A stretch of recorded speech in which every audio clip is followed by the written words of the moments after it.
Ay, sí es cierto.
Hola, buenos días. Ya ando por aquí.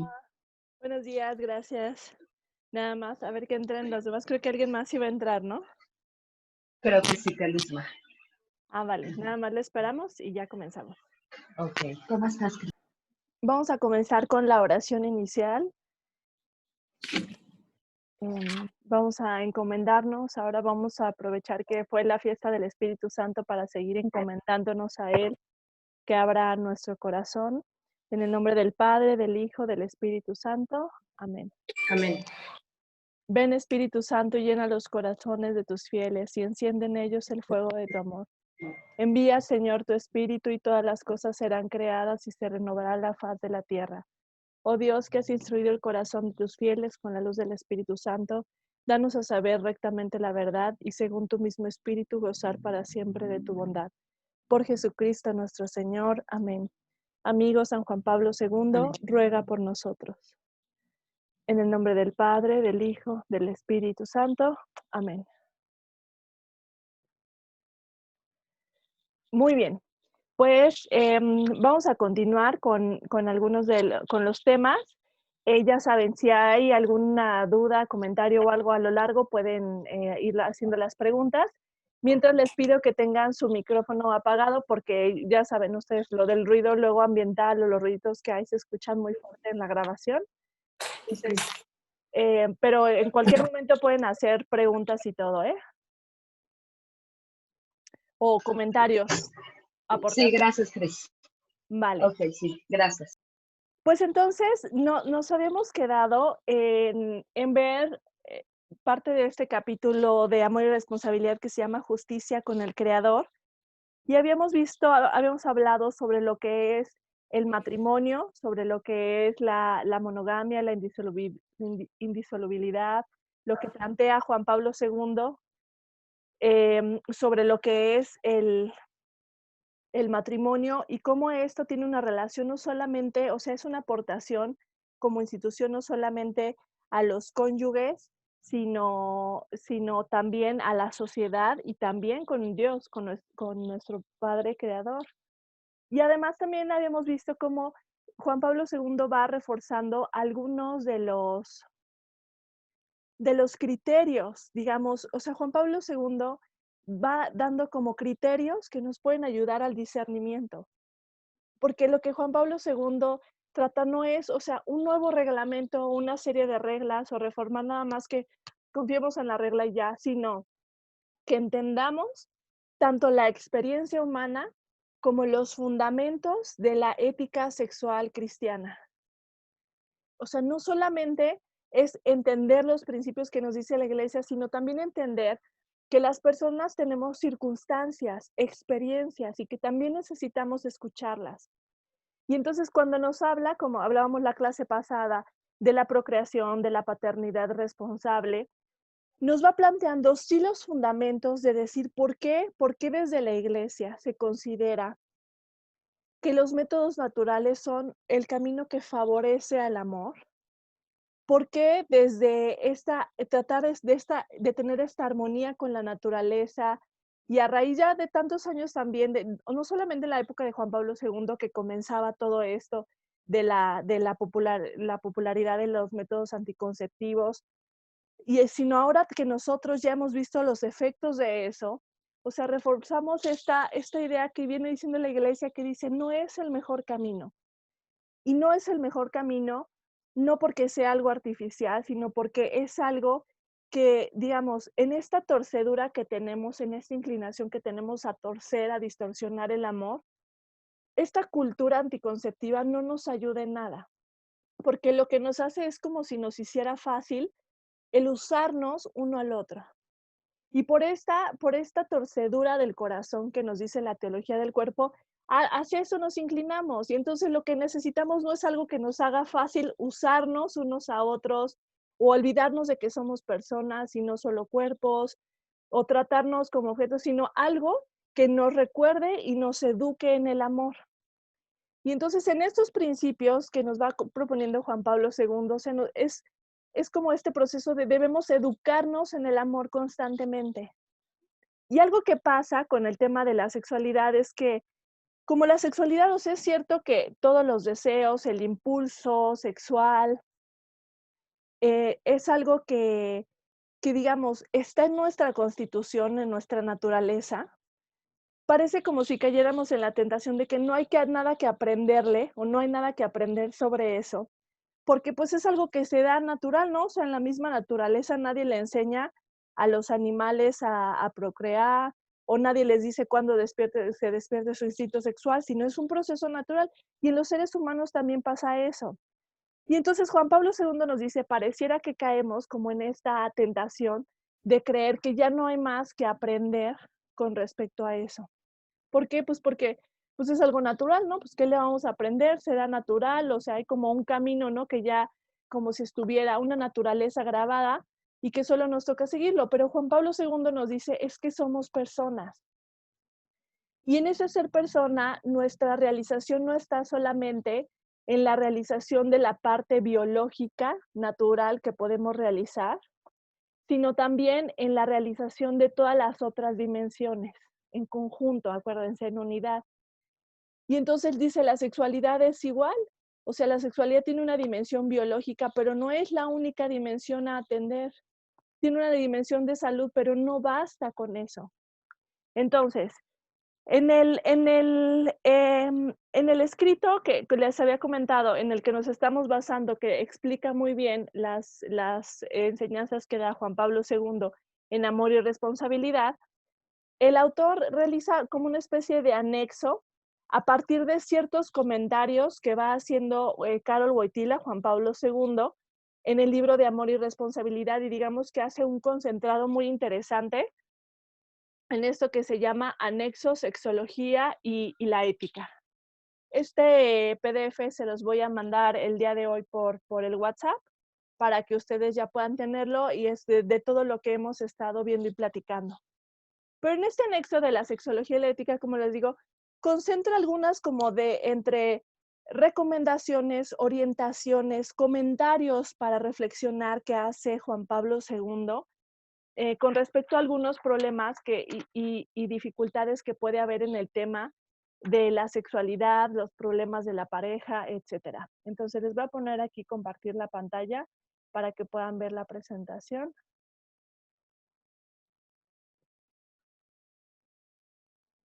y vayamos viendo.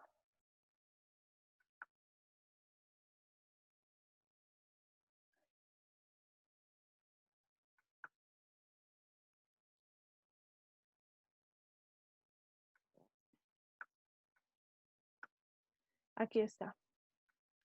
Solo estas son como las notas o los apuntes para que vayamos viendo los comentarios principales. Entonces, como les digo, esto es un concentrado de algunos comentarios que va haciendo Juan Pablo II y que vale la pena ir rescatando. O sea, me gusta mucho cómo lo articula el autor para que no se pierdan estos puntos, porque algunos son como algunos comentarios. Y son cosas, o sea, que están aquí no para resolver todas las dudas, sino como para hacernos reflexionar. Y esto es lo interesante, que es que podemos avanzar mucho en la comprensión de la sexualidad humana, del amor, vamos avanzando, pues en ciertas cosas como humanidad vamos comprendiendo algunas cosas del cuerpo, de la mente, incluso de la espiritualidad, pero ciertamente eso no significa que todo esté resuelto. Y la cuestión es que también en este tema, o sea, como lo relaciona el autor de sexología y ética, la cuestión es que también hay ciertas realidades humanas, y las realidades humanas es que hay parejas o hay momentos donde hay conflictos, donde hay dificultades y que no podemos ignorarlas. O sea, no podemos poner un ideal de decir, este es el amor y así son las parejas en el amor de Dios y así es como se vive la castidad en el matrimonio y este es el ideal perfecto. Y entonces nos olvidamos de todos los que tienen algún problema por diferentes circunstancias. ¿Por qué? Porque las realidades humanas, o sea, nos imponen y nos demandan también dar respuesta desde esta visión del amor. ¿Cómo se resuelven los problemas desde esta visión del amor? Y ahí es donde tenemos, sí creo yo, una gran deuda y un gran reto, el ir bajando esta visión a responder a los problemas. Porque podemos repetir muchas veces, es que el amor es libre, total, fiel y fecundo. Pero si eso no lo aplicamos para resolver los dilemas que están viviendo las parejas, pues en cierta forma se vuelve algo que no nos ayuda a dar luz para acompañar, no solo, o sea, a los otros, sino nosotros mismos en las diferentes etapas y conflictos que vivimos a lo largo de la vida.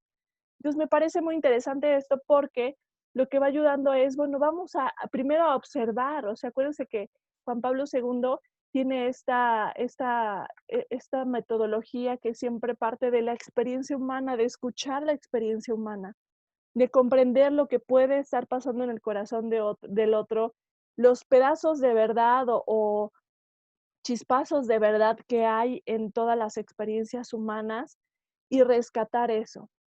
Y entonces lo primero que plantea en este apartado que les comento de este autor, pues dice, la sexología pura siempre será incompleta. ¿Por qué? Porque dice, ahora hemos visto mucho surgimiento del tema de la sexología, de estos como consejeros sexuales y terapeutas sexuales que van y trabajan con las parejas para resolver los problemas sexuales. Y el autor, que es ya más contemporáneo, pues los que rescata es, fíjense cómo seguimos arrastrando esta visión fragmentada de la sexualidad, donde lo que queremos es solucionar áreas sin entender cómo se conecta con todo lo que es la persona, ¿no? Y esto pasa muchísimo, yo o sea, lo he oído personalmente de varias parejas que han acudido como a personas que tienen como, bueno, se presentan como expertos en este tema de la sexología, y dice que se enfocan en atender como el tema del deseo sexual y la excitación sexual. Como si la meta, o sea, resolver es que logren tener deseo y excitación sexual.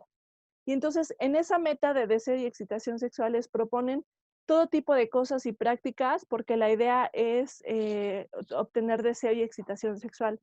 Me lo decía una persona hace algún tiempo, que buscando ayuda terapéutica para su matrimonio, pues ese eran los consejos que le daban. Les decían, bueno, ¿por qué no ven porno juntos? Para que puedan tener excitación sexual juntos. Y ella estaba frustradísima porque decía, es que, o sea, hay algo más profundo que está pasando en mi matrimonio y entonces me piden ahora que además le agregue otra distorsión sin resolver el problema, ¿no? Como si el problema fuera solamente la parte física de la sexualidad, cuando en realidad es la señal o el síntoma de una serie de cosas que están pasando detrás y que no se escuchan. Y entonces por eso el autor, o sea, me parece muy atinado de decir, esta sexología pura, o sea, que se enfoca en el cuerpo, en el placer, en los fines para el placer, siempre va a ser incompleta. ¿Y por qué es incompleta? Porque se nos olvida que, o sea, esta concepción de que somos personas. Entonces no soy solamente un cuerpo que reacciona fisiológicamente al deseo sexual, sino es lo que pasa en mi corazón, lo que hay en mi mente, cómo me siento con mi propio cuerpo, cuál es mi historia en la relación con mi cuerpo, la historia del matrimonio, qué es lo que ha pasado, qué les han dicho, qué dice la cultura, todo eso sucede y afecta. Y entonces dice, se nos olvida que el amor es una relación entre personas. Y en ese entre personas entra todo el mundo interno que somos las personas. Y entonces ayudar y acompañar a las parejas, ya sea como profesionales, pero también a veces como amigos o las parejas que vamos conociendo, pues tiene que ver con ver nuevamente a la persona, lo que dice siempre Juan Pablo II, ver a la persona. Y ver a la persona es ver todo lo que le está pasando en su experiencia, no solamente ver el problema, no solamente ver la distorsión. Y esto es algo importantísimo porque a veces así vemos a las personas. Lo pienso, por ejemplo, como a veces en el caso del tema de la homosexualidad, como queremos ver a la persona bajo el tema solo de la homosexualidad, ¿no? Y entonces nos enfocamos así, a lo mejor en la herida, lo que le duele, lo que le molesta, lo que está sufriendo, pero no vemos toda su dimensión de persona, que más allá de lo que le duela, lo que siente así, es una persona. Y entonces a veces se nos olvida esto, o sea, cómo es esta torcedura del corazón que nos hace inclinarnos a olvidarnos, a olvidarnos de quiénes somos, nos hace fragmentarnos y vernos como objetos. Entonces, fíjense, ya entrando ahora sí en estos comentarios que va haciendo, con respecto al impulso sexual, dice, recopilando estos comentarios de Juan Pablo II, dice, hay diferencias somáticas. Las diferencias somáticas y la actividad de las hormonas sexuales liberan y determinan el impulso sexual. Las diferencias somáticas, o sea, cada persona, o sea, aunque compartimos una naturaleza, un sistema nervioso, o sea, procesos comunes, y eso implica también la sexualidad, también es cierto que hay cosas que van haciendo como personalizado. O sea, ¿qué quiere decir esto? Que cada uno reacciona y siente de manera diferente también. Y entonces que este tema de la sexualidad, o como aquí lo va relacionando Juan Pablo II en el tema del matrimonio, no es solamente una cuestión de seguir recetas, o como se ha planteado de que pues tienes que tener mucha experiencia con muchas personas para que entonces seas un Adonis y un rey en la cama y entonces puedas complacer sexualmente, porque dice, esta es la cuestión, es una relación entre personas. Y entonces en esta relación de personas es comprender cómo siente la otra persona, en acercarnos a comprender su etapa de vida, cómo siente, qué es lo que le gusta, lo que no le gusta, la cuestión incluso hormonal que determina el impulso sexual. Y entonces nos dice, hay diferentes etapas, o sea, cómo las diferentes etapas en la vida vamos cambiando y vamos teniendo diferentes experiencias incluso de esto. Déjenme ponerles una grafiquita para ahorita que pueda explicarles un poco esto con respecto a cómo, por ejemplo, la cuestión hormonal en hombres y mujeres puede ser muy diferente.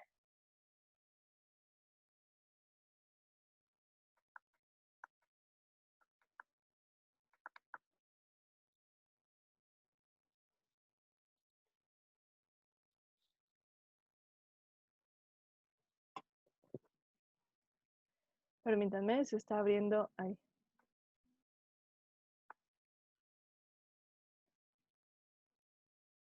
Déjenme ponerles una grafiquita. Ay, no me equivoqué de...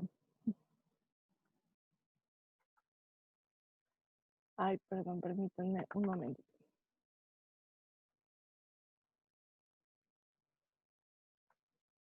Déjenme ponerles una grafiquita que habla de cómo es la cuestión de las hormonas en hombres y mujeres a lo largo de la vida. Déjenme ver si, ojalá se alcance a ver porque está un poco chiquita la gráfica, pero aquí está.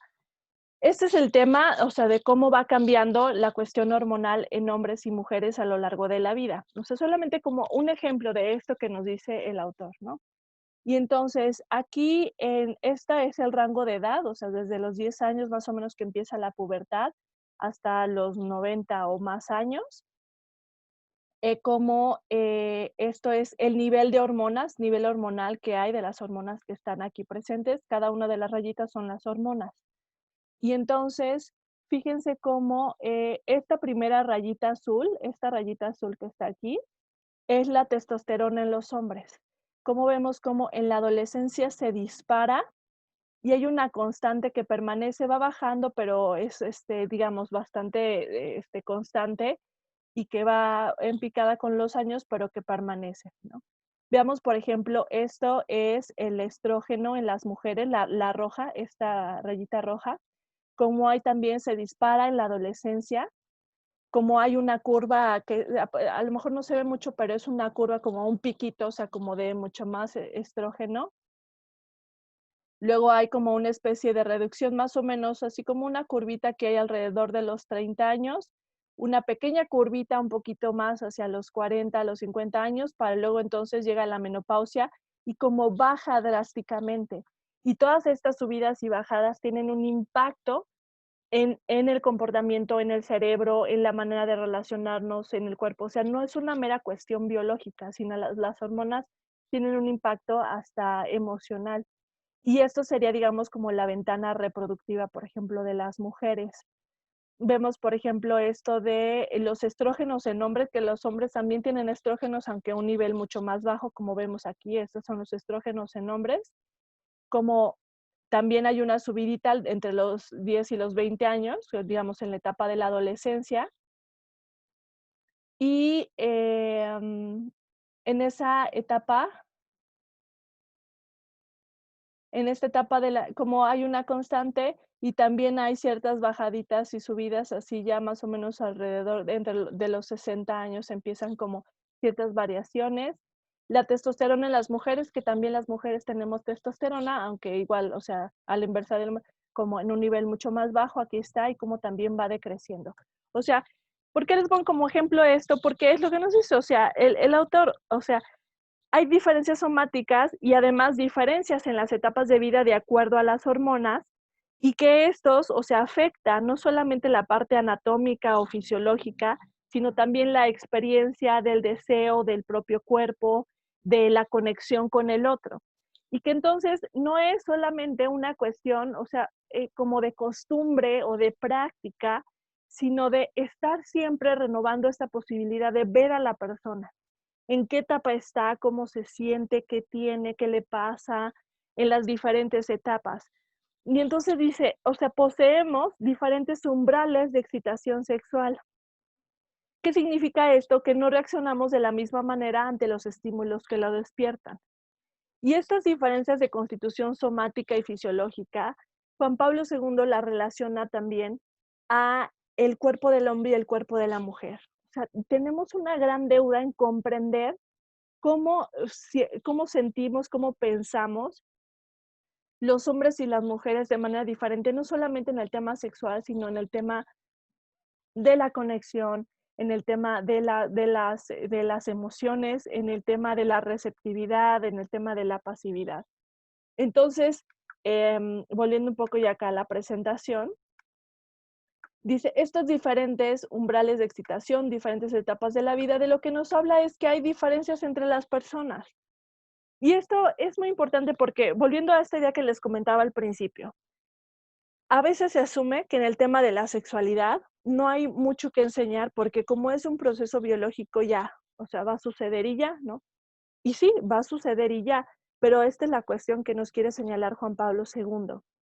No porque se dé y ya significa que se está garantizando que es un acto de amor. ¿Por qué? Porque el amor se aprende, porque por esta torcedura, aunque estamos creados para el amor y el acto sexual fue creado para expresar el amor, en esta torcedura tenemos que aprender a destorcer para mostrar el amor, para garantizar que sean actos de amor.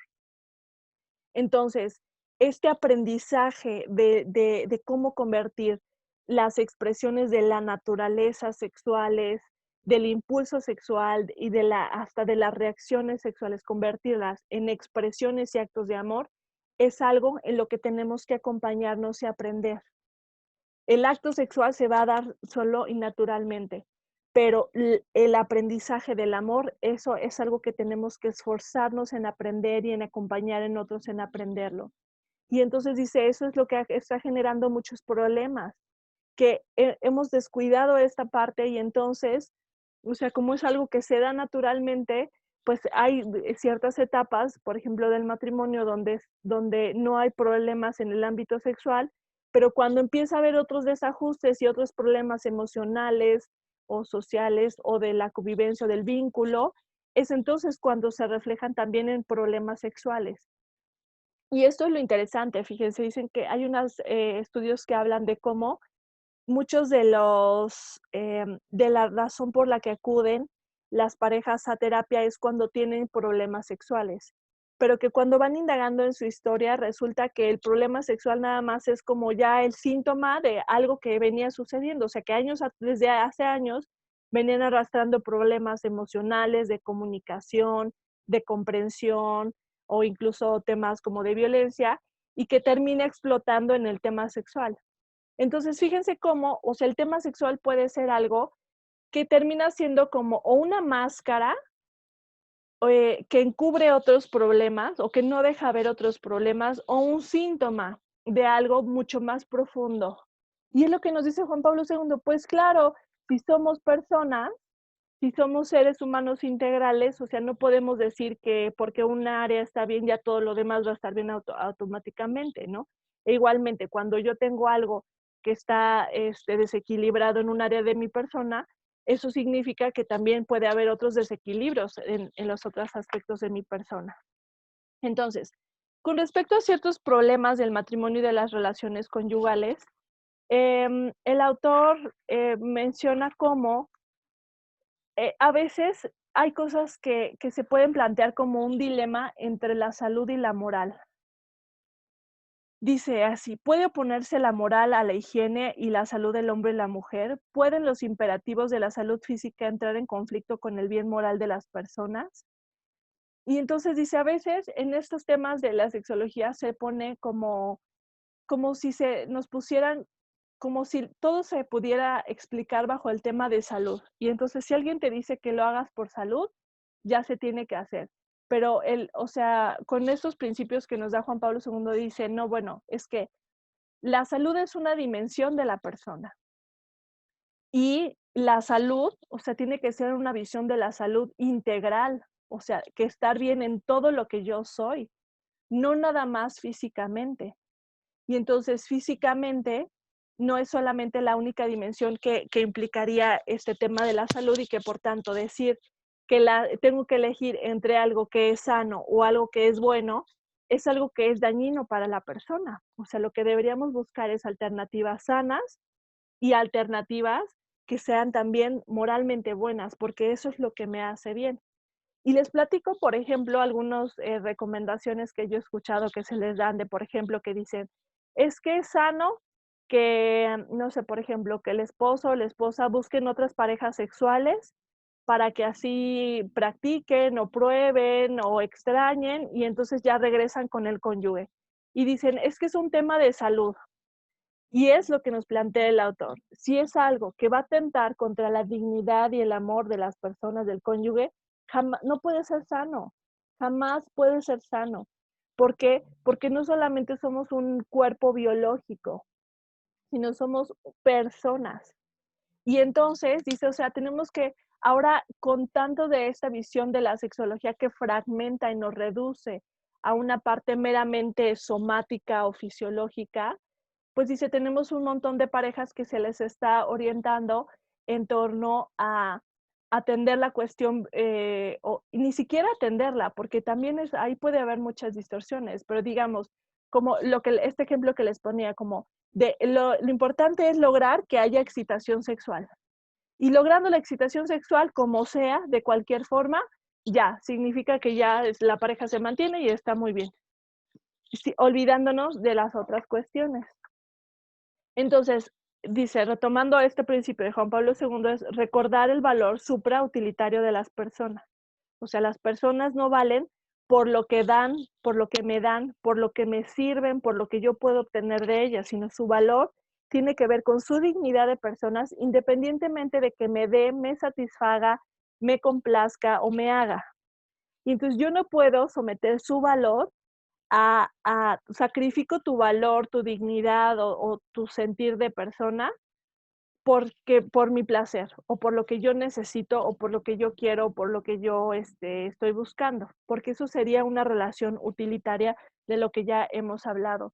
Entonces, ¿por qué, meternos un poco a esto? Porque fíjense cómo, o sea, Juan Pablo II retoma en varios puntos de amor y responsabilidad esto de tenemos que comprender las diferencias en el acto sexual del hombre y de la mujer.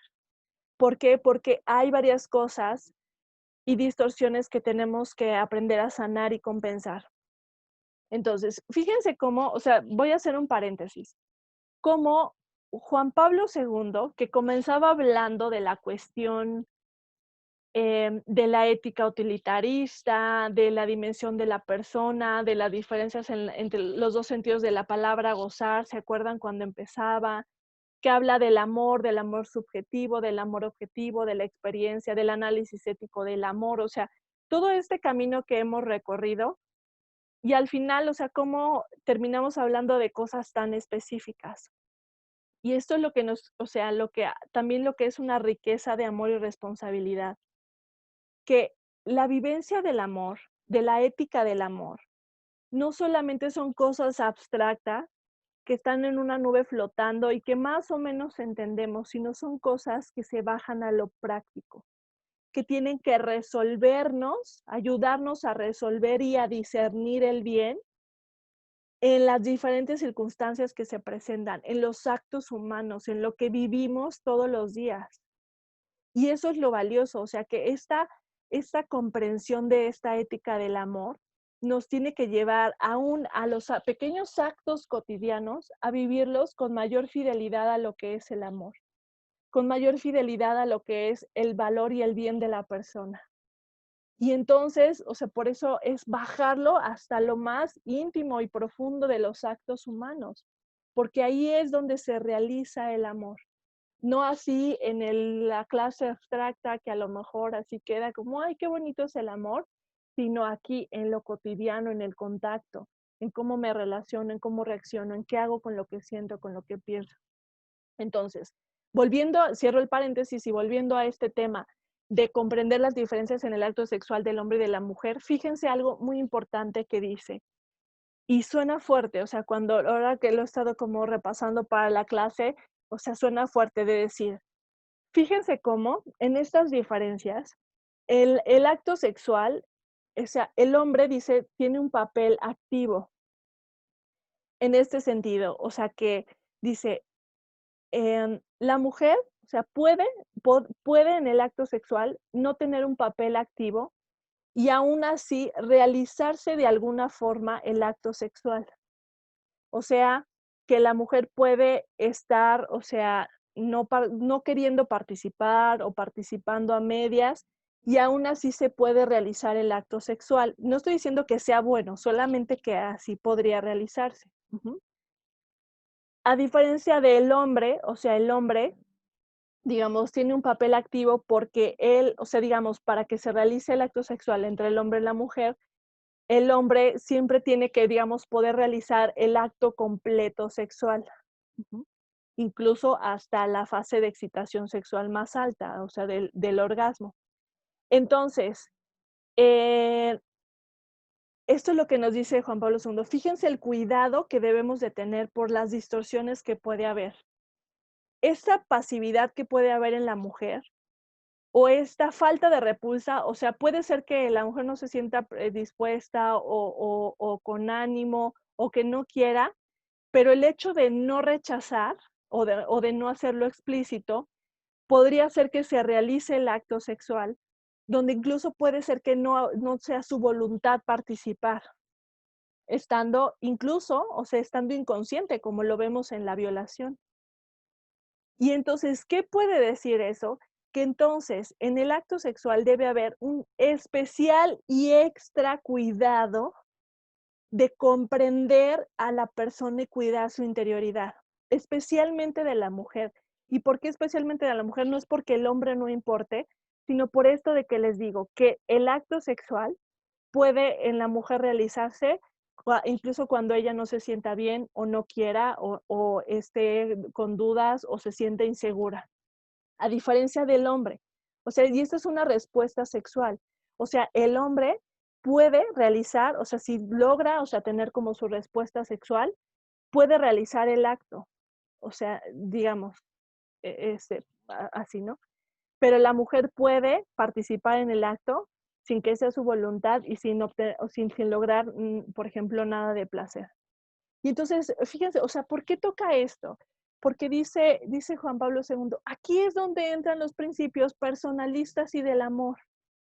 ¿Por qué? Porque si entendemos que la respuesta y la capacidad de reacción del hombre y de la mujer son diferentes, o sea, los riesgos que podemos tener es que se puede dar la excitación sexual solo en el hombre y no simultáneamente o no en la mujer. Y esto, dice, es fuente de grandes heridas y dolores en el matrimonio. He escuchado muchas mujeres que han, o sea, que me han comentado, que me han, o sea, abierto su corazón de decir cómo muchas veces se sienten abusadas en el acto sexual. Y con un montón de dolor y confusión porque dicen, yo sé que mi esposo no lo hace con mala intención o no, o sea, no lo hace violentamente, pero algo hace que yo me sienta abusada porque no puedo expresar lo que estoy sintiendo o no puedo gozar el acto. Fíjense lo delicado, las heridas profundas que esto puede provocar. Y entonces dice, desde el punto de vista del amor de la persona y del altruismo, ha de exigirse que en el acto sexual el hombre no sea el único que llegue al punto culminante de la excitación.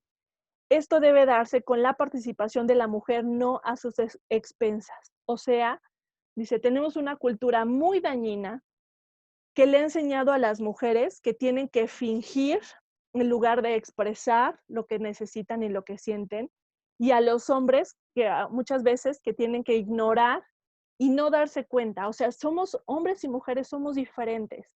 Y aquí no se trata de echarle la culpa de ya veces a los hombres, porque no, o sea, fíjense cómo es, todos cargamos las heridas. Y entonces, tenemos las heridas y estas diferencias como hombre y mujer que requieren un esfuerzo constante de comprendernos, cómo reaccionamos, cómo nos sentimos, cómo se siente ser hombre y cómo se siente ser mujer, qué es lo que anima y ayuda a los hombres y las mujeres. Y entonces por eso dice, particularmente el hombre tiene la responsabilidad, y fíjense, lo pone como una exigencia Juan Pablo II. La exigencia, lo voy a tratar de parafrasear. El hombre tiene la responsabilidad y la exigencia de garantizar que la mujer goce el acto sexual. Así. Así es como podríamos decirlo, que lo plantea Juan Pablo II. ¿Por qué? Porque dice, por estas diferencias, para el hombre, o sea, puede ser, o sea, algo que donde no se dé cuenta y entonces donde no se haga una completa donde no se dé una completa o una plena participación de la mujer. Y entonces dice, si el hombre se abre a buscar, a observar, a garantizar el gozo de la mujer, dice, eso garantiza, o no garantiza, pero va ayudando a la unión. ¿Por qué? Porque dice, esta cuestión de no comprender, o sea, porque dice, esta apertura, o sea, que se le está pidiendo, digamos, como exigencia al hombre, digamos, no es que la mujer entonces ya no haga nada, ¿no? O sea, eso es otra distorsión, sino está hablando de comprender las diferencias. Dice, la curva de excitación de la mujer es diferente a la del hombre. La curva de excitación de la mujer es más lenta, tiene que ver más con su estado emocional, tiene que ver más con un proceso previo de excitación antes, tiene que ver más con cómo se siente con su cuerpo en ese momento, con cómo está sintiéndose, de sentirse, por ejemplo, vista, amada. Dice, eso es lo que ayuda a la plenitud. Y entonces, dice, es esta comprensión y esta, dice, es una cuestión hasta altruista, o sea, de bien del otro, de buscar el bien del otro, lo que ayuda al hombre a abrirse y salir del egoísmo, y a la mujer abrirse también para gozar y para permitirse, para abrirse a la experiencia. Y entonces dice, el ritmo físico y psíquico de la mujer es distinto al del hombre. De ahí que dice, es natural experimentar una dificultad para adaptarse, porque requiere una armonización, porque hombre y mujer son diferentes, punto. Y entonces requieren siempre una armonización. Por eso esta idea de que si tienes toda la experiencia sexual del mundo, ya la vas a hacer. Fíjense que pareciera, o sea, lo que Juan Pablo II nos va diciendo es al contrario, estorba, distorsiona, porque lo que necesitas no es la experiencia de otros así, sino el abrirte a escuchar y a ver a esa persona. Y eso no te lo da em, la experiencia con otras personas, sino solamente la posibilidad de abrirse. Y por eso, o sea, es cierto, Juan Pablo II defiende mucho como el, la cuestión del sexo prematrimonial lo que hace es enredar más. ¿Por qué? Porque dice, para que esta apertura a ver al otro suceda, requiere un entrenamiento en el amor, una capacidad de sacrificarme, porque pensémoslo, por ejemplo, en este tema de la excitación sexual, o sea, para el hombre implica frenarse para no ir tan rápido, implica estar atento, implica esta capacidad de control, de dominio, y también para la mujer, o sea, de estar atento, de comprenderse. Y entonces, dice, si tenemos una generación que de entrenarse en lo que yo siento, como yo siento, y no me importa nada más, y lo que importa es como que hacer lo que sea cuando lo siento, pues dice esto, claro, claro, por supuesto que va a impactar en distorsionar el amor, porque de por sí, o sea, nos cuesta trabajo, si estamos entrenados en, pues yo como lo siento y es algo que se da natural, ya no me esfuerzo en crecer el amor, pues esto claro que se vuelve una distorsión. Por eso dice, o sea, la castidad protege el amor, porque la castidad no es renuncio, sino es renuncio momentáneamente para aprender a amar y para que cuando el acto sexual se realice sea una plena, en el pleno goce del amor, con las condiciones del amor que lo protegen. Y entonces dice, esto, o sea, fíjense cómo, o sea, ¿por qué hablar de algo como tan íntimo, tan específico, tiene que ver con la ética del amor? Porque dice, esta no satisfacción sexual, este no sentirse amados en el acto sexual, lleva a profundas heridas en los matrimonios. ¿Por qué? Porque dice, si el acto sexual desde la teología del cuerpo está llamado a expresar algo profundísimo como es el amor entre Cristo y su iglesia, como es el amor trinitario, es algo que abona a la unidad, o sea, las dificultades que haya para lograr la expresión y satisfacción en el amor de los cónyuges, es algo que va a herir profundamente este misterio. Y entonces habla un poquito de algunas otras cuestiones, como por ejemplo, que esta no satisfacción puede llevar a que no se comprometa la totalidad de la persona, o sea, como vamos creando barreras. Por eso, o sea, yo lo veo mucho, por ejemplo, también en las películas, como, sobre todo en las películas como de jóvenes o adolescentes, cómo se habla mucho de cómo las mujeres fingen en el acto sexual y es una práctica que hasta se te promueve y te enseña que tienes que saber fingir orgasmos porque los hombres no te van a entender siempre y todo eso. Y dice, esto son heridas que se van arraigando, que van generando otros malestares emocionales y que se van sumando a otros dolores y problemas, por ejemplo, en la comunicación o en el cuidado de los hijos o esto. Y entonces dice, fíjense cómo dice, pero a veces, dice, por ejemplo, esta frigidez o este rechazo que experimentan muchas mujeres a las relaciones sexuales, y de verdad pasa mucho, sobre todo en los matrimonios con más años, una queja constante de los hombres es que las mujeres ya no quieren tener relaciones sexuales que sus esposas.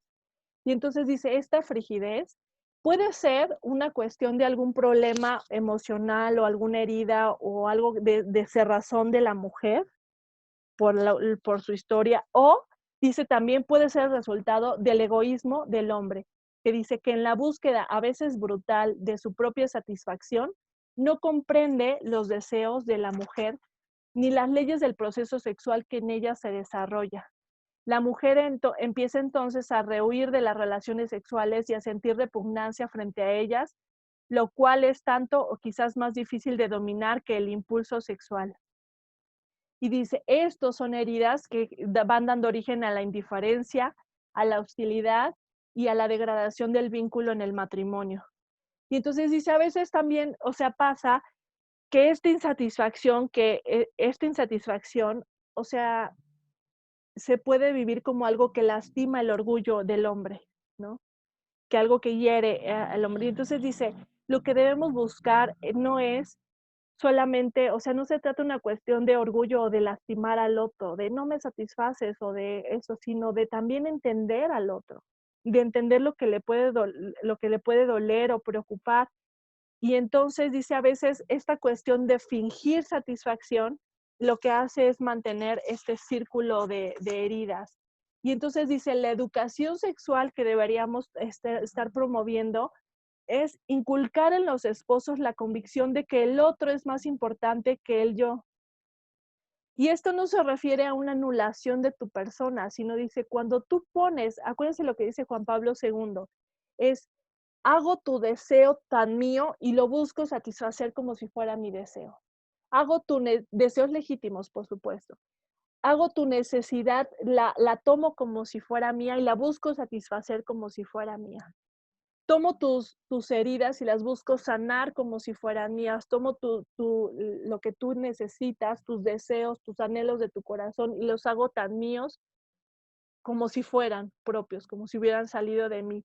Y entonces dice, esta es la profunda educación en el amor, la profunda capacidad de conectarme y hacer tan míos tus deseos que entonces busco satisfacerlos como si fueran propios. Y entonces dice, por eso es un error el creer que la sexualidad es, ay, es que es tan natural que ya no tenemos como que enseñarla nada. O sea, pues sí, pero el amor es algo que sí se tiene que aprender. Y entonces habla otra vez de la ternura, de la necesidad de la ternura. Eso es un poco lo que les decía, lo del ritmo físico y psíquico de la mujer y el hombre son distintos. Esta presentación se las paso también, que son como los apuntes. Ay, esto ya no tiene nada. No comprender estas heridas o estas necesidades, este ciclo, esta respuesta genera heridas más profundas. Y esta necesidad de la ternura es aprender a hacer el amor en el acto sexual. O sea, que sea hacer el amor, sea hacer el amor verdaderamente.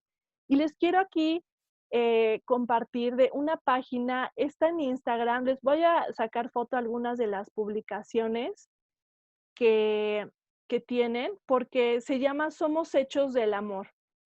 Y es un matrimonio que hablan mucho de estos temas sexuales, pero me gusta mucho lo que presentan porque ellos hablan mucho de esta comprensión entre el hombre y la mujer. Miren, déjense, los voy poniendo aquí para que ustedes puedan buscarlo. Después les paso el link y algunas publicaciones, pero somos hechos del amor. Y ellos además dan asesorías también, entonces eso me parece que es muy valioso para este tema. Fíjense, aquí está.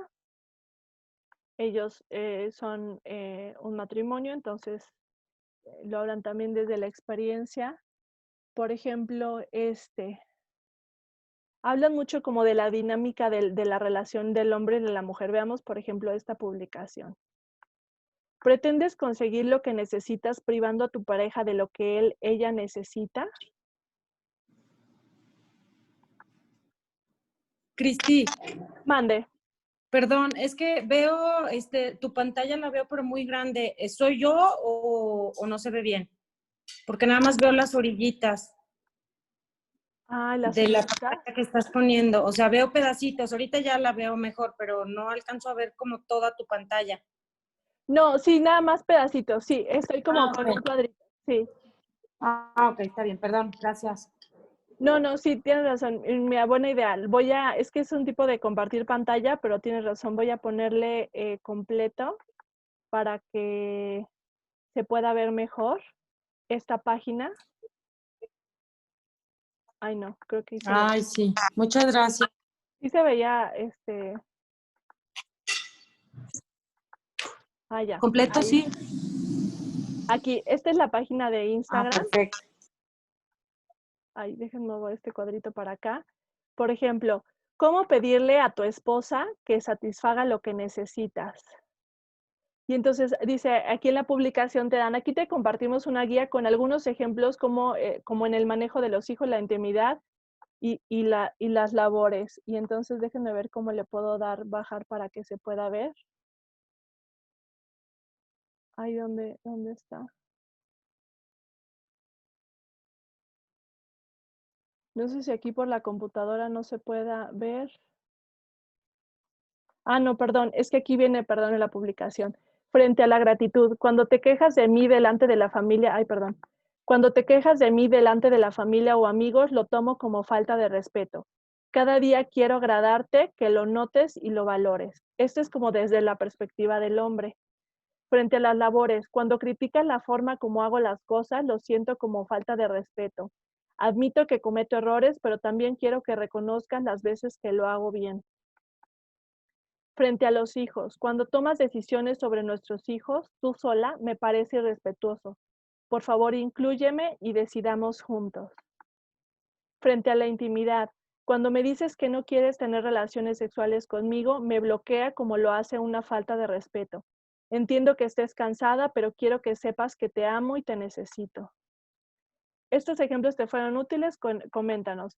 Y, por ejemplo, luego viene la cuestión de también de las esposas, ¿no? Este es como pedirle a tu esposa, ahora este es de las mujeres, cómo pedirle a tu esposo que satisfaga lo que ansías.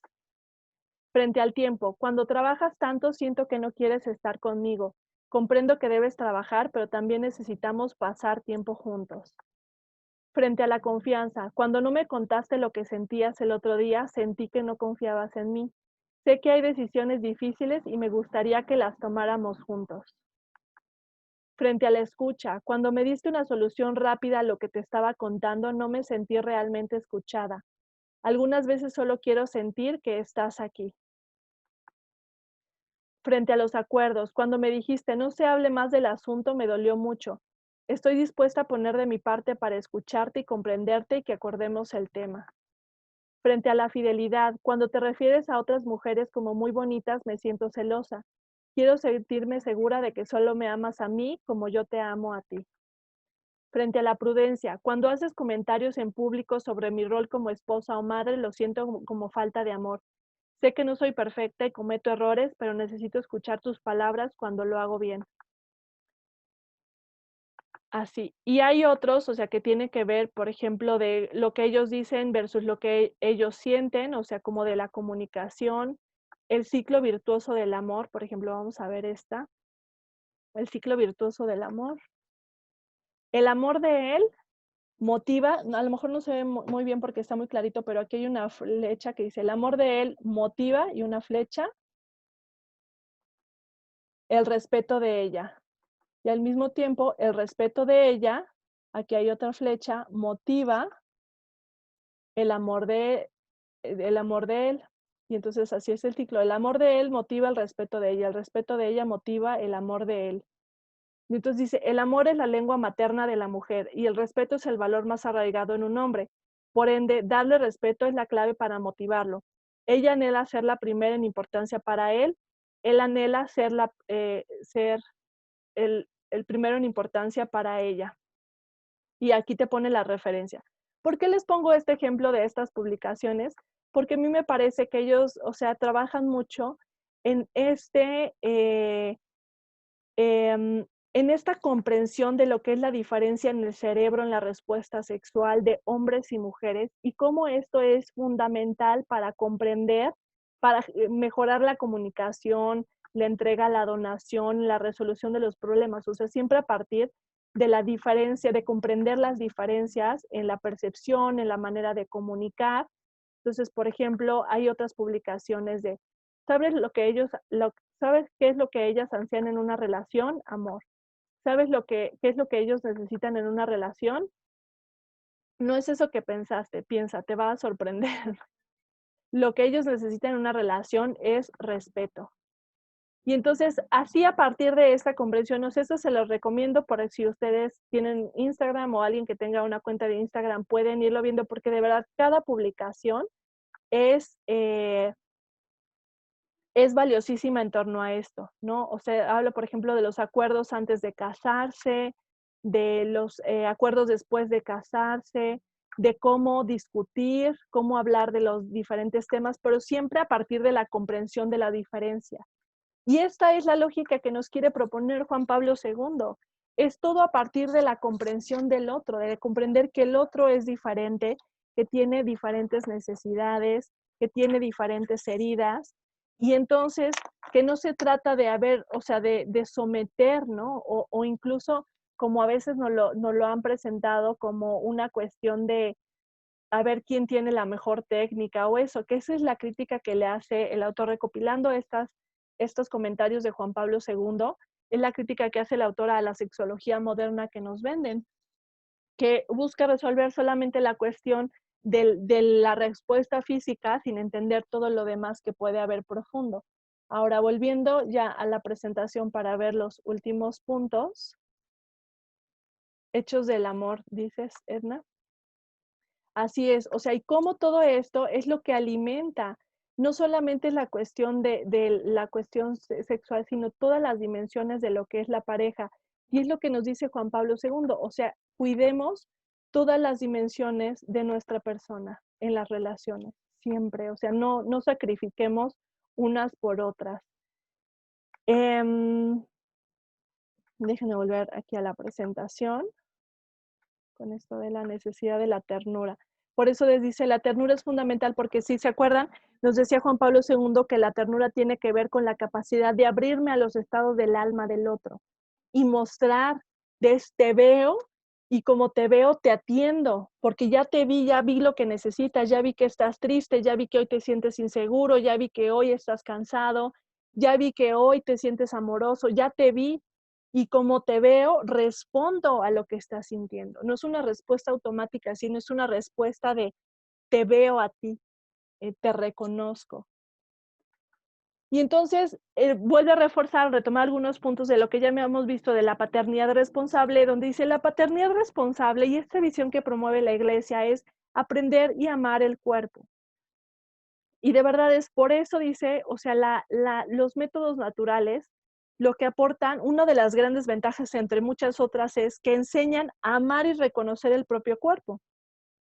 Déjenme platicarles, por ejemplo, cuando tomé el curso Billings, que el curso Billings, por ejemplo, te enseña esto de las curvas de excitación, te enseña los periodos de fertilidad, los patrones, cómo reconocerlos.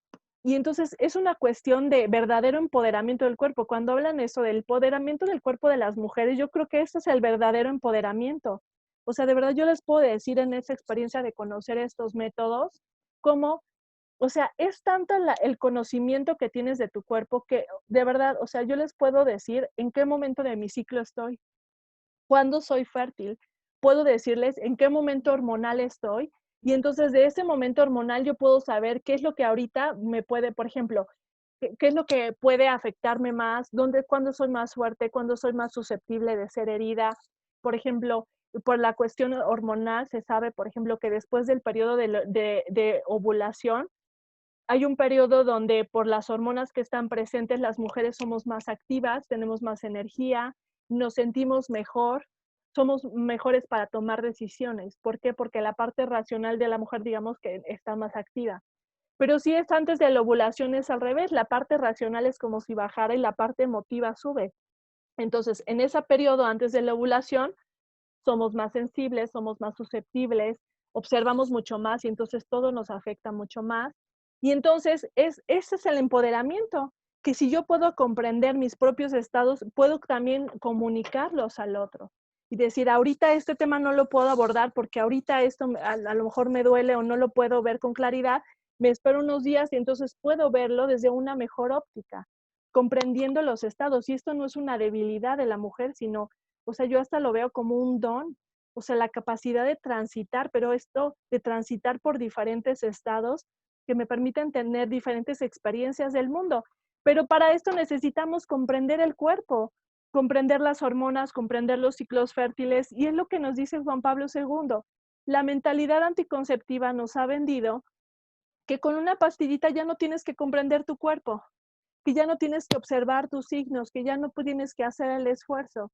Y entonces no, te conviene saberlo porque es hasta un tema de salud. O sea, tú puedes detectar problemas hormonales que incluso pueden generar, por ejemplo, cáncer años antes de que te generen ese problema. Y entonces dice, es aprender a amar el cuerpo. Y entonces cuando aprendemos aprendemos y reconocemos cómo es la fertilidad masculina, cómo es el deseo, cómo funciona, cómo es la fertilidad de la sexualidad femenina, cómo funciona, cómo reacciona el cuerpo, cuáles son los cambios hormonales. Esto es empoderamiento, porque entonces partimos de la verdad en nosotros. Por eso es que la Iglesia lo ha hecho y lo va a seguir haciendo, va a promover los métodos naturales son el mejor camino. ¿Por qué? Porque es el único camino que podríamos decir que para realizarlo tienes que comprender a tu cuerpo. Es el único camino que garantiza que vas a tener que comprender a tu cuerpo y al de tu cónyuge. Si no, no puede funcionar. Tiene que exigir, o sea, sí es cierto que los métodos naturales exigen la cooperación de ambos. Y la cooperación y la apertura para comprender y amar el cuerpo tal y como es. Por eso, o sea, yo estoy convencida que es la mejor educación sexual también.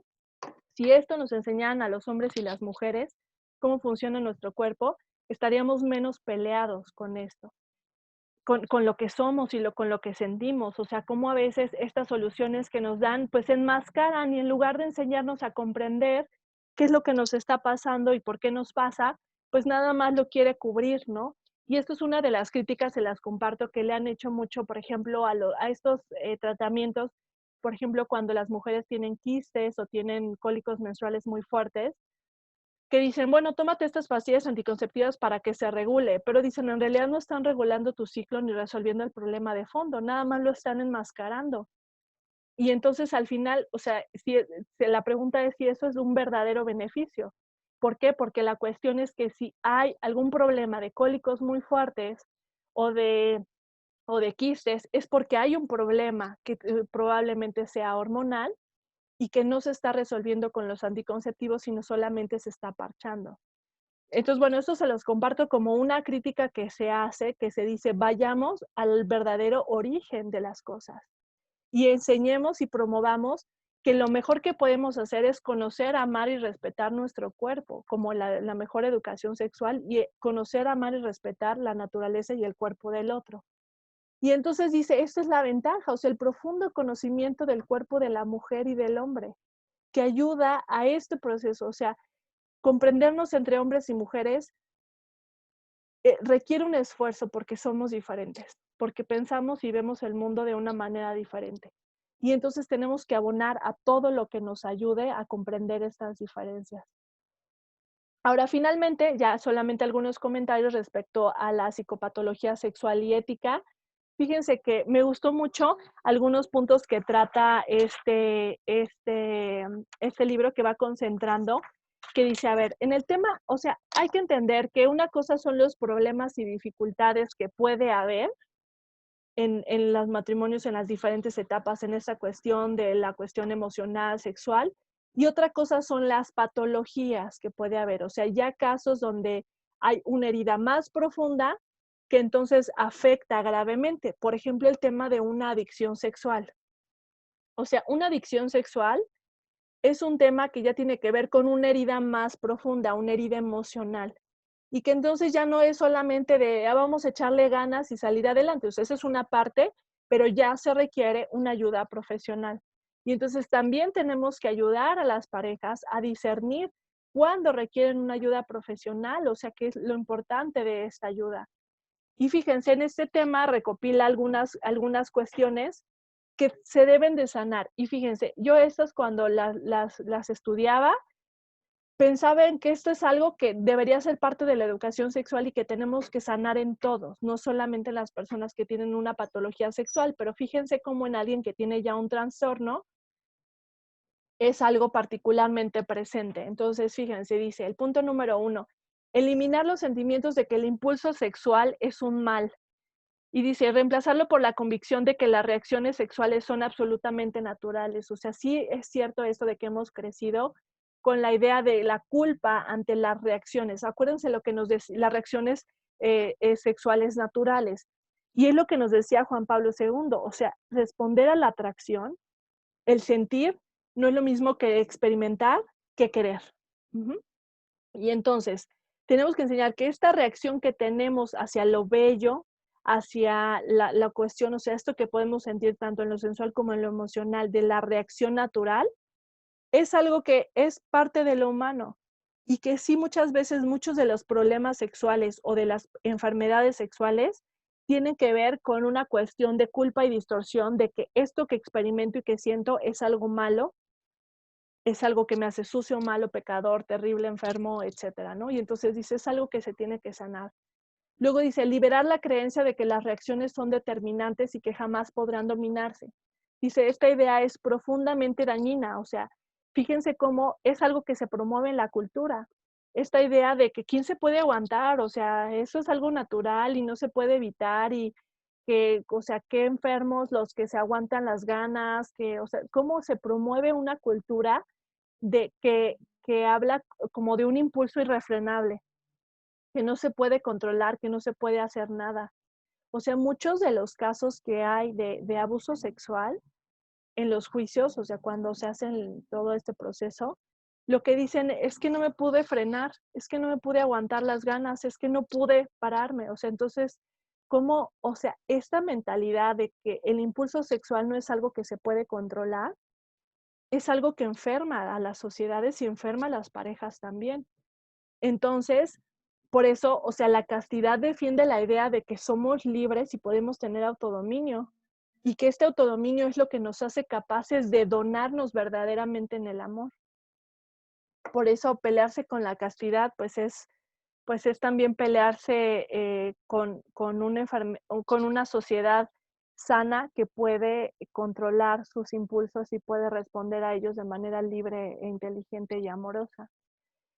Luego, eliminar la atmósfera de misterio y fatalidad que rodea los problemas del sexo. O sea, esta vez todo esto de que el sexo es algo malo, es algo sucio, que no se habla, o sea, sigue habiendo. Lo vemos en nosotros mismos, o sea, como muchas veces crecimos en ambientes donde no se hablaba de las cuestiones sexuales porque eran malas, sucias, feas, ¿no? Y sigue pasando, o sea, esto no se ha sanado.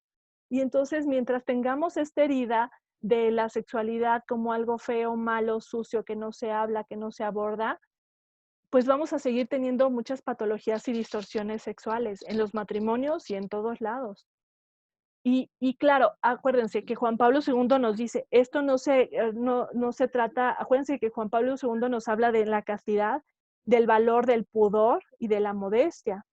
Y el pudor es cuidarlo y tratarlo como algo valioso, o sea, no significa caer en la otra postura de se habla como sea, cuando sea, y no importa, sino es cuidarlo para hablarlo en su verdadera dignidad y valor e intimidad, pero no como algo malo, sucio, feo, que no se habla, que se esconde, que se evita, etcétera. Establecer una clara jerarquía de valores en la que el impulso sexual esté subordinado a un fin superior. O sea, somos personas, no somos animales, y entonces todo lo que hagamos tiene que estar subordinado al bien de la persona. Y especialmente el amor es algo que subordina al bien del otro. Entonces, no es el placer lo más importante, ni mi gozo el más importante, sino el bien de las personas, el bien de la pareja. Y finalmente, promover una concepción integral y personalista del ser humano. O sea, fíjense cómo ahí está la clave de todo. O sea, Juan Pablo II nos dice, las distorsiones son distorsiones con respecto a la persona, las distorsiones sexuales son distorsiones en la comprensión de la persona. mientras sigamos tratando o vinculándonos con las personas como objetos de uso, vamos a seguir teniendo distorsiones. Y entonces tenemos que estar constantemente sanando que en la cuestión médica, en la cuestión de las terapias, en la cuestión del acompañamiento, de los cursos prematrimoniales, de todo lo que se hace con el tema del amor, la sexualidad de la pareja, siempre haya una concepción integral y personalista del ser humano. Y en la medida en que vayamos teniendo esta comprensión, pues vamos a tener esta capacidad de tener, de bajar esta ética del amor a la realidad de las parejas. Entonces, fíjense cómo con esto, digamos, terminamos este breve recorrido por amor y responsabilidad. Y fíjense cómo todas las tareas que nos va dejando Juan Pablo II, de bajar desde desde cómo tenemos que promover una ética del amor fundamentado en el bien y la dignidad de la persona, en lo que es el verdadero amor. Tenemos que educar en una comprensión adecuada del amor, en la parte subjetiva, la parte objetiva, la parte subjetiva de la experiencia, la parte objetiva de las virtudes y cómo son necesarias ambas. Tenemos toda una tarea en esta educación en la comprensión de la sensualidad, de la afectividad en el ser humano, de cómo reaccionamos, de cómo sentimos muy fuerte, pero que eso no es lo que garantiza el amor, sino tiene que crecer y trascender eso, de cómo tenemos que entender qué es el matrimonio, qué es lo que es el vínculo, por qué es importante, de comprender las heridas que nos duele, la estructura del pecado, dónde entran las distorsiones, la diferencia entre sentir, experimentar y querer, la cuestión de la paternidad responsable y cómo promoverla como un beneficio, no como una carga para las parejas, sino como la opción que verdaderamente ayuda a crecer en el amor, el sanar las heridas sociales, culturales, personales y de pareja que haya, o sea, la chambota que nos deja Juan Pablo II. Porque acuérdense, esto no es solamente, no se trata de que esto sea un manual sexual. Amor y responsabilidad lo que busca es abrirnos la mirada a la experiencia del amor humano y la sexualidad, y específicamente aplicado al tema del matrimonio, pero la experiencia del cuerpo, la experiencia humana del amor, la experiencia humana de la atracción, y cómo podemos ver esto como algo que revela algo profundo de la persona y que después lo va a desarrollar más también en la teología del cuerpo. Entonces, pues ya para cerrar, solamente quiero proponerles que hagamos un ejercicio que es más individual, pero que es una oración que conecta mucho con el cuerpo.